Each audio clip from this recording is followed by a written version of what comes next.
Le grand dialogue. Le grand dialogue de l'émission de débat du studio Tamani sur votre radio. Le grand dialogue. Bonsoir et bienvenue au Grand Dialogue. Ce soir, nous allons parler des festivals. Quel impact dans nos sociétés? Ces dernières années, le Mali a assisté à la multiplication des festivals. Est-ce une bonne chose ou une mauvaise chose? Ces festivals contribuent-ils réellement au développement du pays? À part le côté festif, quels sont leurs avantages? Nos invités sur ce plateau, Salah Maïga, directeur du festival Vivre Ensemble, Monsieur Khalid Dombele, économiste, chercheur au Centre de recherche et d'analyse politique, économique et sociale. Je suis Fatmata Togola. Le grand dialogue. Festival sur le Niger, Essakane, Festival de Polon, Ogombagna, Diri, Fescori, Triangle du Balafon et bien d'autres rencontres culturelles sont organisées pratiquement tous les ans dans différents endroits du pays. Alors nous ouvrons les débats avec vous, Monsieur Maïga. Qu'est-ce qui a amené cette multiplication de festivals? Merci Madame Togola. Et multiplication de festivals, nous, les lieux sur lesquels nous tenons notre festival, l'impact elle est réel. Nous tenons notre festival à Tombouctou et c'est né en 2016, d'où nous avons fait la première édition en 2017. Et nous venons récemment de sortir de la 3e édition. Donc ce festival redonne vie à cette ville qui s'appelle Tombouctou. Tombouctou, connu de tous, qui de 2012 à 2013 a subi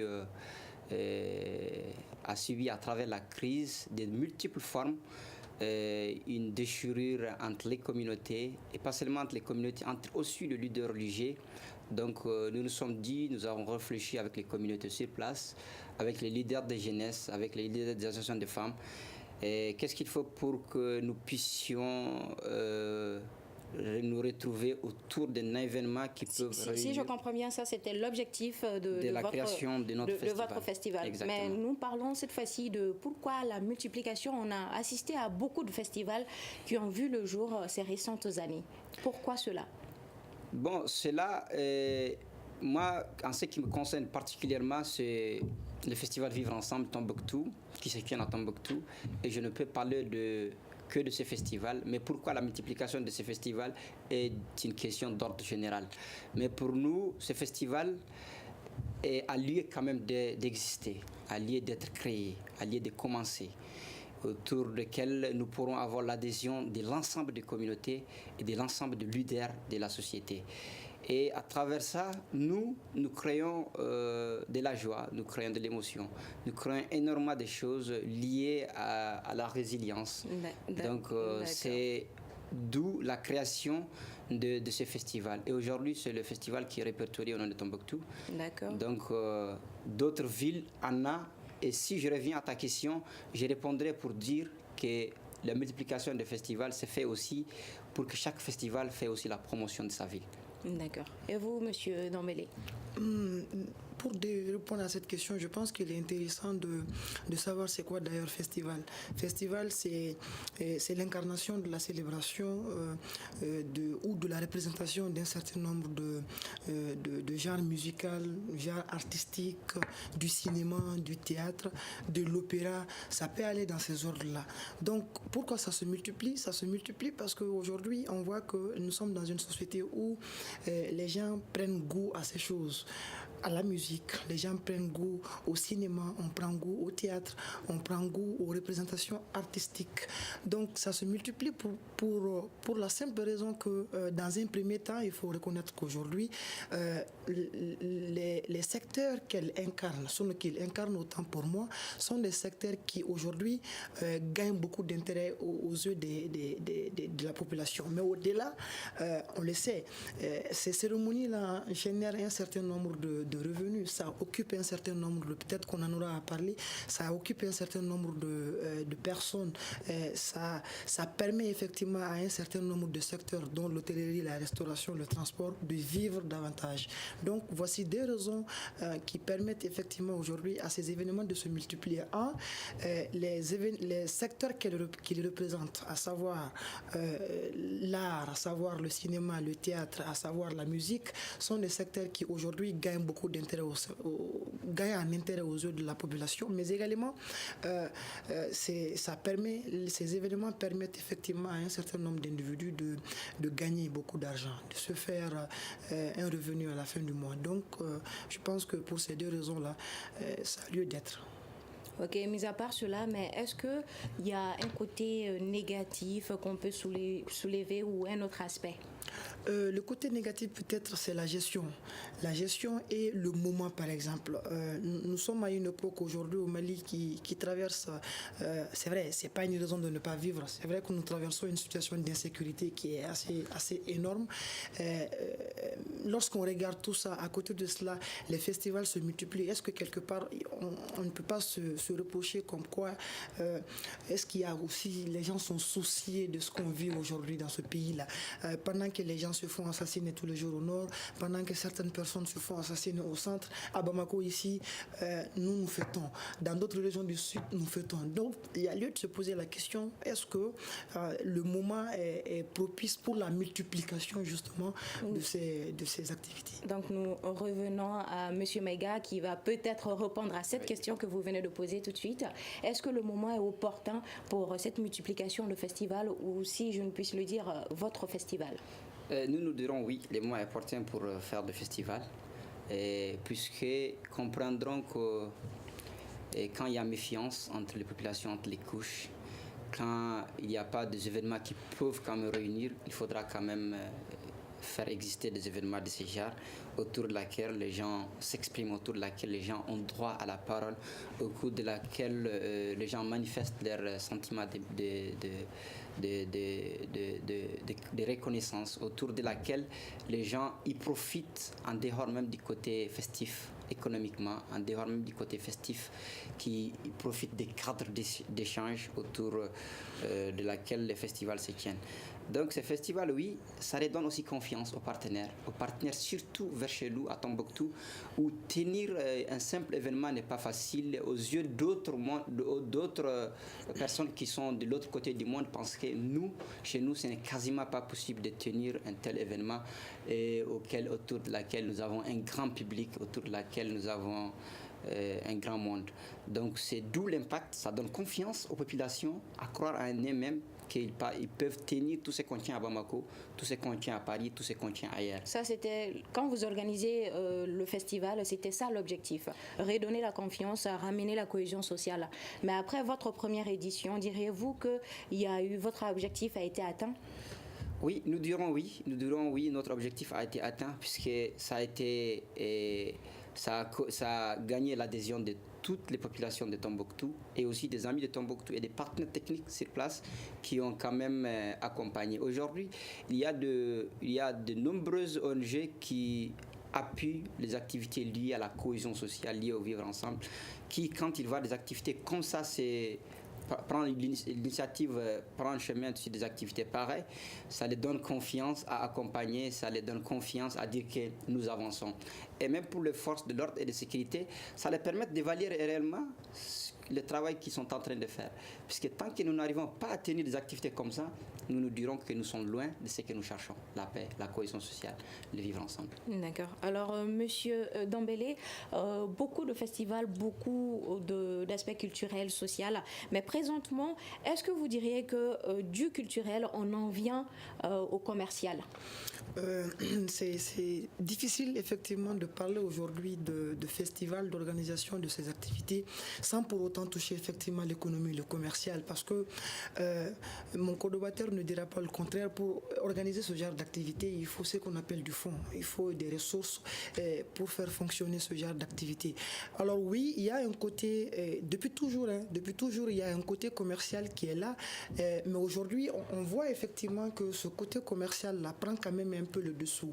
Pas le dessous sur le côté culturel, mais aussi ça se développe davantage, parce qu'on peut remarquer facilement que à l'approche de ces festivals-là, il y a un certain nombre de secteurs qui commencent à se créer, à se développer, notamment dans la restauration, notamment dans l'hôtellerie, notamment dans le domaine du tourisme surtout. Il y a un certain nombre de personnes qui viennent dans ces secteurs uniquement parce qu'ils savent qu'à tel moment pareil, il va y avoir un festival et le festival va engendrer la venue des milliers de personnes au Mali et certainement ils vont bénéficier côté en tant qu'acteur. C'est malin, mais c'est pour dire encore une fois que aujourd'hui on voit que à côté de l'expression culturelle que l'activité essaie de nous faire voir, il y a effectivement ce côté commercial là qui se développe de plus en plus. Je vous donne un exemple encore beaucoup plus révélateur.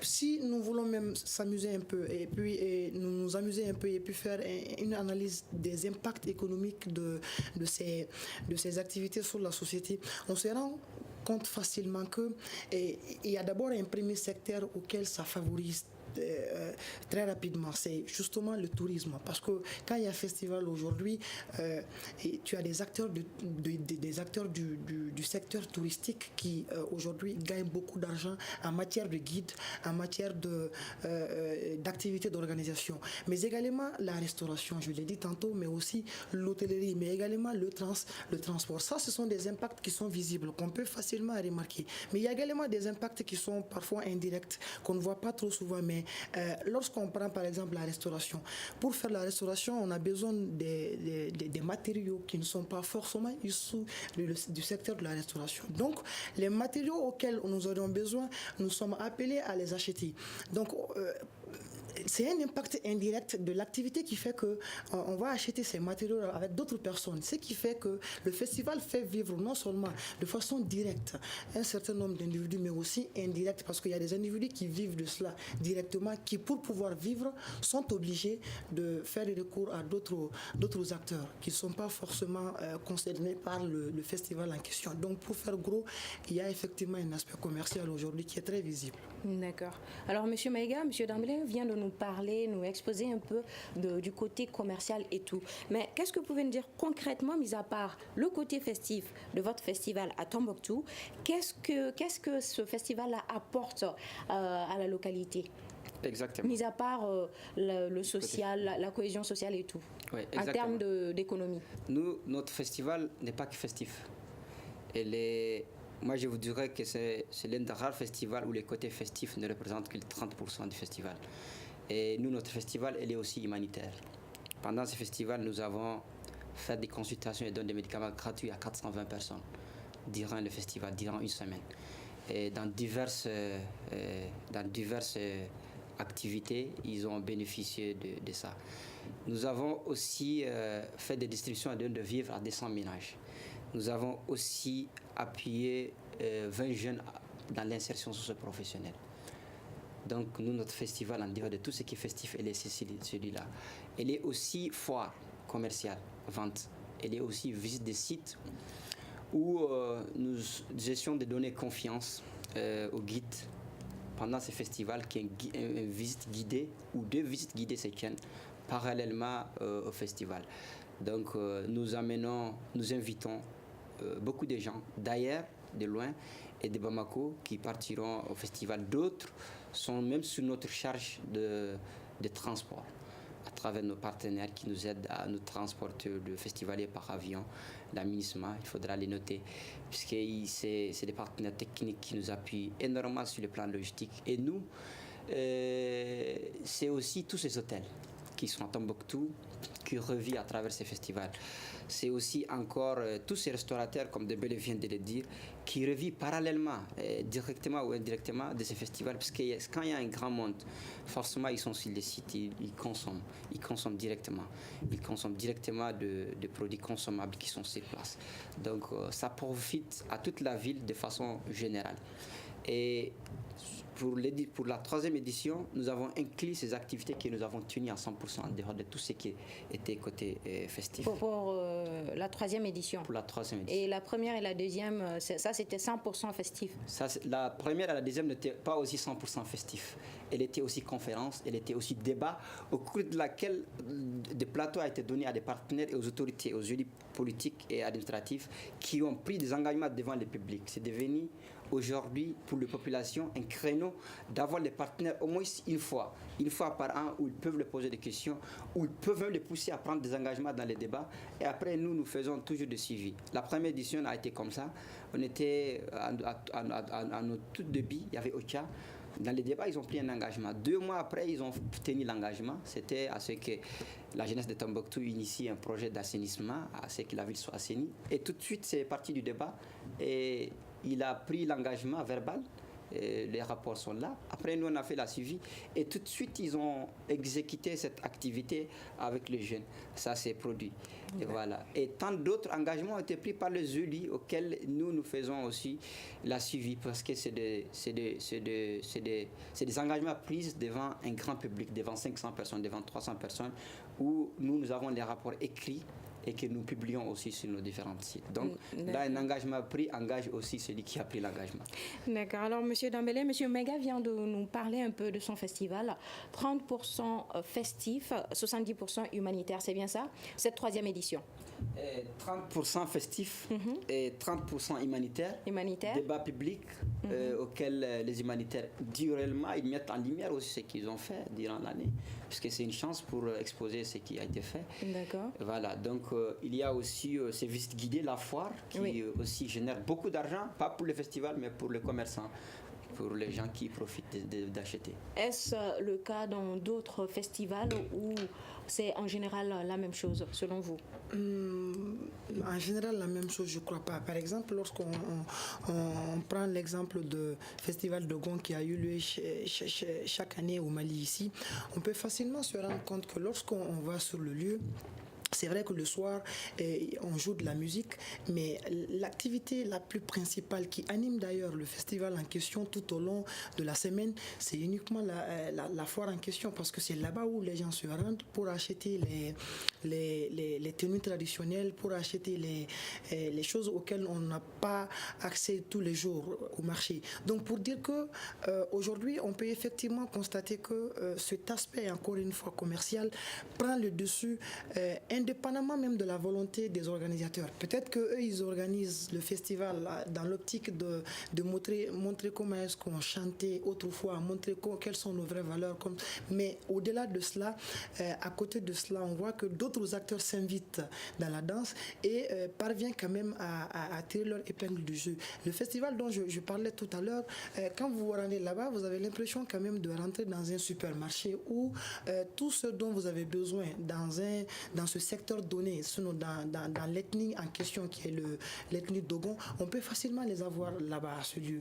Donc ça permet effectivement à un certain nombre de personnes qui excellent justement dans le marché de ces activités-là de se faire beaucoup d'argent. C'est vrai que la nuit, effectivement, on se rend compte qu'il y a pas mal d'artistes qui viennent chanter.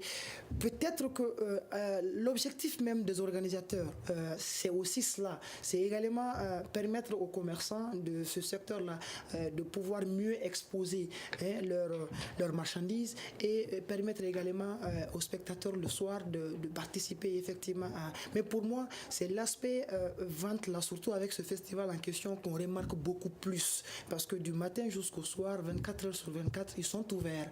Et 24 heures sur 24, quand tu vas là-bas, tu trouveras forcément des vendeurs qui te proposent des produits. Or, c'est seulement la nuit que les artistes jouent. Donc, on peut effectivement voir qu'il y a un petit ascendant sur... Mais juste pour rebondir un peu sur l'impact même sur la ville. Moi, je pense qu'il y a un côté image et réputation qu'il faut aussi souligner. Par exemple, lorsqu'on prend le cas du FESPACO aujourd'hui qui a lieu maintenant à Ouagadougou, on peut facilement se rendre compte que tous les médias du monde, quand même, la plupart, une grande majorité des médias du monde sont braqués sur Ouagadougou.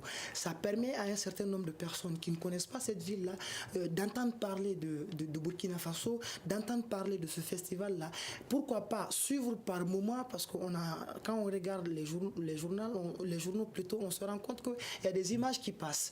Donc ça permet aux autres personnes d'un autre continent, même pas en Afrique ici, d'un autre continent, de se faire une petite idée sur qu'est-ce que c'est que cette ville, qu'est-ce qu'on mène là-bas comme activité. Donc pour dire que l'impact sur la ville n'est pas qu'économique seulement. Il y a un impact immatériel d'image, il y a un impact de réputation qui, pourquoi pas, pourra dans le futur inciter un certain nombre de personnes de venir visiter la ville en question. Et cela est dû tout simplement parce que le festival a lieu dans cette ville-là. Et puis, il y a un aspect aussi qu'il faut souligner, c'est que quand il y a festival, le caractère festival même, on le sait, ça a but non lucratif, ce qui fait que ça bénéficie des finances publiques. L'État subventionne une partie de l'activité en question. Je ne sais pas si c'est le cas de tous les festivals, mais très généralement, l'État donne des subventions pour un certain nombre de festivals. Donc, ça permet quand même aussi à un certain nombre de politiques, on va dire politique culturelle, de s'exprimer davantage. L'État peut profiter de ce genre d'activité, de s'exprimer davantage à travers sa politique culturelle. Donc l'impact sur la ville ou sur la commune n'est pas qu'économique seulement. Il y a tout cet aspect-là qu'il faut prendre en considération. Et pour revenir au propos de M. Dambélé, M. Maïga, est-ce que l'État vous a aidé à financer le festival Vivre Ensemble ? Et nous, on ne bénéficie pas beaucoup de l'appui de l'État. Nous pourrons le dire comme ça. Quand vous dites beaucoup, mais ça veut dire qu'il y a un peu. Oui, il y a un peu. L'État, il est toujours là, que ce soit sur le plan régional, ou que ce soit sur le plan national, l'État, il est toujours là. L'UTT, c'est que l'appui institutionnel de faciliter certains trucs est aussi un appui. Il faudra aussi le souligner. Mais nous ne sommes pas ces festivals qui sont... Ces festivals à qui l'État tient réellement, où l'État finance une grande partie de la tenue. Je ne voudrais pas m'aventurer pour parler d'autres festivals, mais notre festival, ce n'est pas le cas. Notre festival, à grande partie, les partenaires qui nous accompagnent sont des partenaires locaux. Et récemment, d'autres partenaires nationaux ont commencé aussi à prendre chemin pour nous appuyer, vu tout ce qu'ils avaient vu, qu'on est arrivé à tenir lors des 2 dernières éditions. Et ça les a redonné confiance de dire que ce festival mérite d'être accompagné. Mais est-ce que pour pouvoir participer ou vivre votre festival, il faut un ticket ou payer quelque chose? Nous, les 2 dernières années, le festival était gratuit pour tous. Mais pour cette année, nous avons conditionné l'entrée aux activités publiques, c'est-à-dire au spectacle où la musique se tient, à une ticket de 500 nuitées. Donc c'est une participation minime pour pouvoir revenir à prendre certaines charges tout de suite, puisque faire un festival, surtout à Tombouctou, c'est énormément de charges. Nous nous déplaçons tout de Bamako, pratiquement à la logistique, les artistes internationaux, nationaux. Mais pourquoi première édition, deuxième édition, c'était gratuit, mais pourquoi cette année concrètement? Oui, et cette année concrètement, puisque cette année, nous comptons aussi faire participer les populations minimes que ce soit. Ce n'est rien, nous dirons comme ça, de faire participer à un festivalier, pas sur tous les sites, mais seulement sur le site des spectacles, puisqu'il y a divers sites, il y a 17 activités. Autour seulement d'une activité, l'entrée est conditionnée à un ticket de 500. Sur 17 activités. Et ça aussi, c'est conditionné à un jeu où il y a un gagnant. Cette année, l'impact est aussi qu'on a donné 2 bourses canadiennes à travers ceux qui ont eu ces tickets. Ça a été tiré publiquement. Il y a eu 2% qui ont gagné des bourses canadiennes. Il y a eu 12 personnes qui ont gagné des stages rémunérés dans les espaces Orange à travers le même institut qui nous a donné les bourses canadiennes, l'Institut VTS. Donc, c'était conditionné à ce tirage. Voilà. Les partenaires nous ont donné les bourses. Nous, on a donné les bourses de façon équilibrée où la chance était permise à tous. Donc c'était un investissement si je ne puisse me le permettre. À 500, tu gagnes une bourse canadienne qui est environ 2,5 millions, 3 millions. Oui. Donc c'était aussi conditionné à cette chance pour tous, pour ne pas dire que le festival a donné à celui-là ou a donné à celui-là. Voilà. Tout le monde peut les gagner et les donner à quelqu'un ou traiter avec quelqu'un pour qu'il puisse bénéficier de les titres des bourses canadiennes. Et il y avait aussi 12 stages rémunérés sur 3 mois. D'accord. Voilà. Et comment les populations vivent-elles ces rassemblements? Lors du festival sur le Niger Ségou Art, notre envoyé spécial a fait un micro-trottoir. Certains apprécient les changements apportés au fil du temps, tandis que d'autres se plaignent de ces changements. Je vous propose ce micro-trottoir. C'est extraordinaire. On voit souvent des choses qu'on n'a pas l'habitude de voir et on côtoie beaucoup de personnes en fait. Voilà, il y a beaucoup de choses en fait. C'est très bien, c'est réussi je dirais. Non, il y a eu beaucoup de changements. Moi, je pense que le festival, ça se dégrade de jour au jour. Au lieu que ça progresse, ça se dégrade. C'est zéro. Voilà zéro. Le festival, je trouve que c'est bien, c'est une bonne occasion pour la population de Ségou. Non, c'est dégradé. Compte tenu de la situation, c'est obligatoire que ça soit dégradé. Bon, je trouve que le festival, vraiment, ça ne va pas. Par rapport aux autres années, donc ça ne va pas. Bon, ça continue sa route, mais ça n'a pas la même ferveur comme le tout début. Les étrangers ne viennent pas comme dans le temps. La façon même d'organiser le festival, je pense que cette année, ça a beaucoup joué là-dessus. Cette année, ce n'est plus comme les autres années. Aujourd'hui, ça n'a pas pris beaucoup d'attention, quoi. Ça ne va pas cette année, quoi. Alors, M. Megaka va répondre aux propos de ces intervenants-là. Il y en a qui disent que ça a dégradé, ça a perdu son sens culturel, au fait. Oui, il y a toujours des propos contradictoires. D'autres adhèrent à comment, de la manière ça se tient, d'autres sont contre. Moi, je crois que le festival, comme le festival du Niger, aujourd'hui, c'est un grand festival. En dehors d'être un festival commercial, elle bénéficie aussi d'un énorme appui de l'État et de partenaires techniques financiers qui sont au Mali de façon générale et qui sont aussi à Ségou. Non, mis à part le partenariat et tout, mais l'aspect culturel que ça avait avant et présentement, il y a beaucoup de gens qui se plaignent de ce changement-là. Est-ce que vous avez vécu la même chose de la première édition à la troisième édition? Nous, ça va. Nous, cette année, nous dirons que l'impact a été beaucoup plus visible et beaucoup plus réel auprès des populations que les deux dernières éditions. Puisque les deux dernières éditions, les populations n'ont pas bénéficié d'une consultation et de médicaments gratuits. Et les deux dernières éditions, ils n'ont pas besoin de la distribution de vivres alimentaires. Ils n'ont pas besoin aussi de faire 20 chômages de mots au niveau de la jeunesse. Donc, ils n'ont pas aussi bénéficié. Ça, c'est l'aspect humanitaire. Mais on parle de l'aspect culturel. L'aspect culturel, cette année aussi, était mieux que l'année dernière. Il faudra le dire, puisque cette année, il y avait aussi un prix local, au meilleur artiste local qui compétit, qui gagne ce prix. L'année dernière, ça avait existé, mais cette année, on a rehaussé les prix pour que l'artiste local, le meilleur artiste local de l'année, puisse quand même bénéficier de ce prix. Et c'est un prix qu'on donne seulement aux artistes locaux, pas aux artistes d'ailleurs. D'accord. Votre réaction par rapport à ça? Bon, en fait, c'est difficile de satisfaire tout le monde par de telles activités. Mais l'objectif reste quand même de permettre aux gens de s'épanouir, de permettre aux gens d'apprendre davantage sur leur culture. Attendre effectivement un certain nombre de personnes à travers votre passage tout à l'heure, on se rend compte effectivement que beaucoup de gens restent sur leur faim.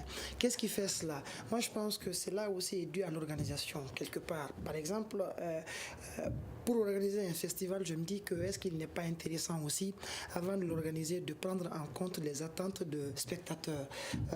Avec la tendance aujourd'hui, qu'est-ce que les jeunes veulent voir, qu'est-ce qu'ils veulent entendre, quelles sont leurs attentes vis-à-vis de ce festival, et organiser le festival en fonction effectivement de ces attentes-là. Mais également, il l'a évoqué, les deux premières éditions, c'était gratuit. Cette année, les gens ont commencé à payer. Quelque part, ça tique un peu. Quand tu vas demander aux mêmes personnes qui ont assisté aux deux premières éditions, ils vont te dire oui, c'était pépère parce que c'était gratuit. Maintenant qu'on a commencé à leur faire payer, peut-être qu'ils peuvent sentir cela comme étant, voilà, est-ce que quelque part on n'essaye pas d'organiser ça pour se faire de l'argent? Est-ce que ça encore une fois son côté aspect culturel qui est là. Donc je pense aussi que peut-être, vu qu'aujourd'hui les festivals, pour y avoir accès, c'est aussi conditionné au paiement d'une somme forfaitaire, même si la somme elle est à la limite, à la portée d'un certain nombre de personnes, les gens peuvent effectivement se poser la question sur le bien fondé de l'activité.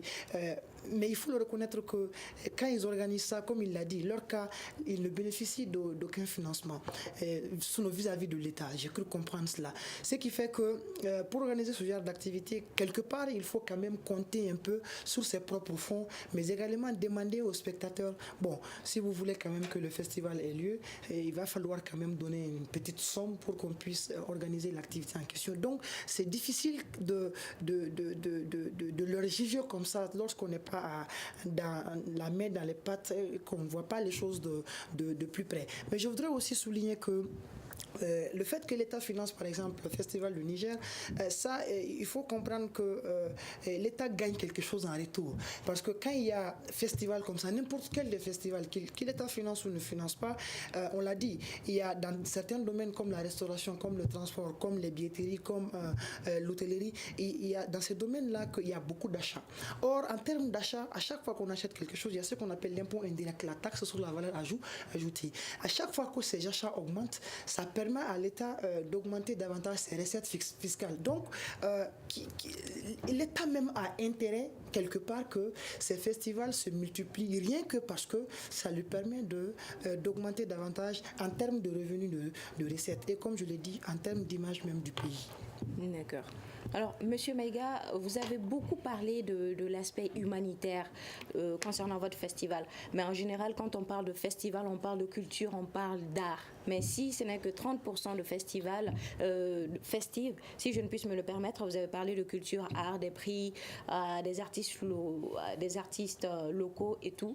Donc, on aimerait comprendre concrètement quel est le but de votre festival. Si c'est principalement humanitaire ou promouvoir la culture, l'art de la région. Et le but de notre festival, c'est aussi de prendre la préoccupation des populations. Puisque dans les contextes où Tombouctou y est actuellement, il faudra, en dehors de faire du côté festif, faire aussi des choses auxquelles ils s'y voient, de faire des choses auxquelles ils y profitent de façon gratuite. Donc c'est d'où nous avons autour de ces festivals des innovations, faire beaucoup plus, différemment des autres festivals, puisque quand il y a beaucoup de festivals, il faut quand même créer une différence qui permettra aux populations et même aux partenaires de comprendre l'impact du festival. Mais avant les festivals, si je peux le dire, c'était avant promouvoir la culture, les traditions d'une ethnie, d'un peuple ou d'une région. Mais là, vous parlez de cohésion sociale. Ça, c'est vous. Si je ne puisse me le permettre, vous la posez cette question. Votre festival est plus politique que culturel. Je vous demande là, je vous pose la question. Si selon vous, à travers ce que vous venez de dire tout de suite, vous avez fait des dons, des consultations gratuites, la cohésion sociale et tout, mais l'aspect art culturel qui est dedans, on aimerait comprendre un peu cela. Et elle est aussi de notre culture de donner. Elle est aussi de notre culture d'être social. Et le vivre ensemble et tout ce qui est lié au côté festif, c'est aussi l'humanitaire. L'humanitaire, elle est aussi cohésion sociale. Hein. L'humanitaire, elle contribue beaucoup à la cohésion sociale, elle contribue beaucoup à la paix, elle contribue beaucoup au vivre ensemble. Et aujourd'hui, les mots qui drainent sur toutes les lèvres, c'est ça en réalité. C'est ces trois mots. C'est le vivre ensemble, c'est la cohésion sociale, c'est la paix. On est à la quête, on est à la recherche de ces activités. Il y a des gens qui, tout ce qui les intéresse, c'est comme Dembélé vient de le dire, c'est la foire. C'est le côté commercial. La foire, la vente, l'achat, c'est ça seulement qui les intéresse dans toute l'activité. Il y a des gens, tout ce qui les intéresse, c'est la musique. Il y a des gens, tout ce qui les intéresse, c'est les débats. Il y a des gens, tout ce qui les intéresse, c'est les conférences. Il y a des gens, tout ce qui les intéresse aussi, c'est la formation, parce qu'ils en profitent durant ces rendez-vous. Il y a des gens, tout ce qui les intéresse, c'est aussi visiter la ville de Tombouctou à travers une visite guidée. Il y a des gens, tout ce qui les intéresse, c'est de bénéficier d'une consultation et d'un médicament gratuit. Nous, on a fait ce festival pour répondre réellement aux attentes des populations.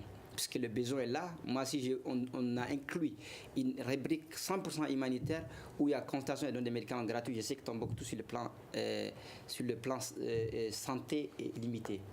On est vraiment limité sur tous les plans. Évacuation tout le jour. On est vraiment limité pour ceux qui ont vu Tombouctou, techniquement. Techniquement, on est limité et sur le plan ressources des agents de santé, on est aussi limité. Donc c'est pour cela que nous, pendant ce temps, on amène des docteurs d'ici, on amène des docteurs d'un peu partout pour faire cette activité. Il y a des partenaires aussi qui nous appuient sur place. Donc en dehors de tout ce qui est festif, créer d'autres impacts autour de laquelle toute la ville, de façon générale, peuvent se voir dans les festivals. C'est aussi ça l'idée, puisque nous sommes dans une phase où nous sommes en train de nous relever, de renaître à nouveau. Tombouctou, par le passé, pour ceux qui les connaissent, il était fort de tout ce que on vient de... Il était fort de tout ce que nous on a inclus dans le festival, sur le plan social et sur le plan humanitaire. Donc c'est d'où l'inclusion de ces activités dans le festival. D'accord. Alors, Monsieur Dombélé, après tout ce que Monsieur Maga vient de nous dire, peut-on parler de l'aspect culturel concrètement dans ce cas? L'aspect culturel, d'abord, il faut chercher à savoir c'est quoi la culture. Moi, je pense que au-delà de tout ce qu'il a dit, tout cela contribue, tout cela est dans notre culture. Le Mali a toujours été un pays de partage. Le Mali a toujours été un pays d'hospitalité, un pays, si vous voulez, de cohésion sociale. Et ça fait partie de notre patrimoine culturel. Peut-être dans leur activité, insérer ces activités à caractère social, c'est aussi une façon de rappeler aux gens qu'il fut une époque, il fut un siècle ici dans ce pays, les gens vivaient ainsi. Nos ancêtres, ils pratiquaient de telles choses. Donc je pense que peut-être qu'eux, ils le voient ainsi. Hein, si je l'ai compris, ils voient ainsi les choses dans ce sens-là. Mais pour parler d'aspect artistique, est-ce que durant justement ces festivals-là, nos artistes parviennent à nous faire vivre notre art tel qu'on le connaît aujourd'hui au Mali? Le balanfon, par exemple, le tamani, par exemple, le djemé, par exemple. Est-ce que c'est à la hauteur de nous, les spectateurs, tel qu'on le souhaite? Aujourd'hui, je pense que c'est là le problème, en fait. C'est parce que à travers ces foires, à travers ces activités annexes qui sont avec les festivals, on a vu que l'intérêt se concentre beaucoup trop sur ces activités-là. Et on oublie peut-être un peu de faire vivre un peu notre art de façon authentique, hein, de montrer aux gens comment est-ce qu'on joue ces choses et en les jouant, voici quel son ça peut donner. Peut-être c'est là un peu le souci. Lorsque j'ai compris cette question, est-ce qu'il y a le côté culturel? Le côté culturel y est, l'humanitaire en fait partie, la cohésion sociale en fait partie, mais sauf qu'on voit qu'à travers ces activités, le côté foire avec les autres activités qui sont là prennent un peu dessous, si vous voulez, sur le côté artistique purement parlé. Donc c'est ce que je peux dire par rapport à cela. Mais il a dit quelque chose qui quand même est important. Moi je pense qu'aujourd'hui, est-ce que l'organisation des festivals contribue à restaurer la paix au Mali? J'en doute fort. Pourquoi j'en doute fort? Parce que la paix, avant tout, c'est une question de volonté politique. C'est une question de vision politique. Les festivals ont toujours... C'est vrai que ça a multiplié ces dernières années, mais depuis que ce pays-là est ce pays, le festival, on organise des festivals. Si toutefois l'organisation des festivals pouvait nous empêcher de nous entretenir entre nous, nous n'en serons pas là aujourd'hui. La paix, peut-être c'est nécessaire, mais je pense qu'organiser les festivals, ça ne sera pas suffisant pour nous permettre de retrouver la paix dont on cherche tant. Pourquoi? Parce que la paix relève d'une autre volonté qui va au-delà de l'organisation des festivals. Il l'a dit, leur festival, c'est pourquoi? C'est pour rapprocher davantage la population. Leur festival, c'est pourquoi? C'est pour davantage faire vivre la culture telle qu'on connaissait à Tombouctou. Mais la paix en soi, aujourd'hui, ça dépend du politique. C'est une volonté politique qui peut nous permettre de restaurer cette paix-là. Festival peut y contribuer, mais ça ne saurait être un élément suffisant. Alors, Monsieur Maga, qu'avez-vous à dire à cela? Oui, ça peut contribuer, mais ce n'est pas suffisant.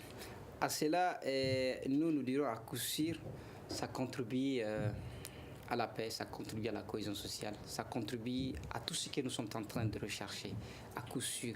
Mais Monsieur Dombélé dit que ce n'est pas suffisant. Ce n'est pas suffisant, oui. Il faudra annexer d'autres activités liées à ça. Il faudra, comme il l'a dit, une véritable volonté, parce que tout ce que nous faisons et tout ce que nous essayons de montrer aux gens, si la volonté réelle n'est pas là, c'est difficile. Mais nous essayons, nous cherchons l'adhésion de toutes les protagonistes à travers ces festivals, de revoir que malgré tout, nous sommes en train de tenir bon et montrer au monde que malgré tout ce que les gens pourraient imaginer et croire, qu'ici, il y a aussi la vie. Qu'ici, il y a aussi le social, qu'ici, il y a aussi le brassage. Donc, c'est à travers tout ceci qu'il faudra montrer aux yeux du monde et montrer aussi aux Tombouctiens qui sont capables, qui sont acteurs de mise en œuvre, qui sont aussi acteurs d'exemple, malgré la traversée, malgré tous ceux qui sont en train de subir, qui continueront de subir, qui sont aussi des acteurs de mise en œuvre, qui sont aussi des amis de la paix. Il faudra le dire comme ça, puisque toute personne qui cherche la paix doit aussi se préparer comme ceux qui préparent aussi la guerre, ou ceux qui font la guerre, parce que ceux qui font la guerre se préparent armes avec tout à la main, et ceux qui cherchent la paix aussi doivent se préparer avec courage d'entreprendre, de faire, d'essayer de montrer le chemin, d'essayer de donner confiance aux gens que c'est possible, que la paix est possible entre nous, que la paix est possible entre les communautés. Alors, Monsieur Dambélé, après toute cette multiplication-là, est-ce qu'on doit s'attendre à d'autres festivals en termes de... Vu qu'on voit que ces festivals sont réellement génératrices de revenus, source de beaucoup d'argent? Oui, il faut aujourd'hui incontestablement s'attendre à ce que ces festivals se multiplient. D'ailleurs, ce n'est pas un phénomène qui est particulier au Mali seulement. Vous partez dans n'importe quel pays aujourd'hui, en tout cas des pays où ne serait-ce qu'un temps soit peu la stabilité règne, on se rend compte effectivement que on a cette expression-là de vouloir se distraire, de vouloir se divertir, de vouloir fêter quelque chose, de vouloir exprimer sa joie. Donc je pense que c'est inhérent même à la nature de l'homme que nous sommes. Oui, aujourd'hui, il faut s'attendre à ce qu'avec plus de stabilité, que ces acteurs de ce domaine-là veulent davantage multiplier ces fêtes-là. Ça, incontestablement, ça va se multiplier si toutefois on tend vers une stabilité politique davantage. Mais vous avez dit que ces sources de revenus indirectement concernant l'État. Absolument. Absolument. Aujourd'hui, ne serait-ce qu'on prend l'exemple sur la restauration. Quand un chef restaurateur, par exemple, un chef de restaurant gagne beaucoup d'argent, son pouvoir d'achat augmente. Quand son pouvoir d'achat augmente, son train de vie augmente. Plus il achète les biens et services, plus ces biens et services, on le sait, il y a un certain nombre de biens et services aujourd'hui qui sont taxés indirectement à travers la TVA. Ce qui fait que plus il achète ces biens et services-là, plus l'État prélève de TVA, de taxes indirectes pour augmenter la recette publique. Ce qui fait que les acteurs de ce domaine-là, s'ils gagnent beaucoup d'argent, ils pourront augmenter leur consommation. Plus la consommation augmente, justement, plus l'État gagne de recettes. Et puis ça emploie beaucoup de personnes. Ça emploie un certain nombre de gens pour pouvoir justement répondre aux besoins des festivaliers. D'accord. Et en termes, vu que M. Dambélé vient de le mentionner, en termes d'emploi, est-ce que vous avez des statistiques concernant le taux de jeunes qui sont employés, qui trouvent du travail juste dans ce laps de temps? Votre festival, c'est comme une semaine. Une semaine, oui. Oui, une semaine. En une semaine, on a des activités. Tout au long de l'année, vous avez des activités. On a des activités, oui. Mais en termes de statistiques, est-ce que vous avez un chiffre à nous donner concernant le nombre de jeunes que vous avez eu à sortir du chômage? De façon directe, je dirais 20. 20 ont bénéficié d'un appui conséquent. Non, je ne parle pas d'appui de partenaires ni exact. Mais concernant directement le festival, les gens que vous avez eu à sortir du chômage, pas directement par des partenaires, mais avec la venue du festival. Je voudrais voilà, pendant le festival, oui, les gens qui sont occupés et qui gagnent journalièrement du festival, c'est ça? Ça. Nous dirons 200 environ, qui sont des organisateurs actifs de différentes activités, qui sont des jeunes, qui sont des femmes, qui sont des acteurs de mise en œuvre de différentes activités. Et autour de ces différentes activités, ils ont des appuis forfaitaires journaliers qui les permettent de tenir simplement en dehors de participer. En dehors de participer. Oui. Mais ces 200 jeunes-là, après une semaine du festival, sont-ils toujours dans l'équipe pour préparer la prochaine édition ou bien en attendant votre retour? Nous avons, de la première édition jusque-là, nous ne faisons qu'agrandir l'équipe. La première édition, on était peu. La deuxième, on a aussi augmenté. Et les mêmes personnes sont là, de la première à aujourd'hui. Et l'équipe s'agrandit. L'équipe s'agrandit de jour au jour. Parce qu'il faudra aussi continuer à associer des Tomboxiens qui ont énormément de la valeur, qui ont énormément de talent dans le domaine culturel autour du projet. Et même s'intéressent au jour d'aujourd'hui, puisqu'ils voient que c'est devenu très important dans la vie des populations aujourd'hui. Il faudra que tout le monde joue sa partition à travers ces festivals, le moment que ça se tient. D'accord. Merci beaucoup. Et cela me fait à ce débat. débat sur les multiples festivals au Mali. Un grand merci à nos invités, Monsieur Salah Maïga, directeur du festival Vivre Ensemble, Monsieur Khalid Dambélé, économiste, chercheur au Centre de recherche et d'analyse politique, économique et sociale. C'était une présentation de Fatmata Togola, la mise en onde de Gagny Conté. La régie est assurée par Mamadi Keita. C'est une réalisation et une coordination de la rédaction en chef de studio Tamani. Le grand dialogue. Le grand dialogue de l'émission de débat du studio Tamani sur votre radio.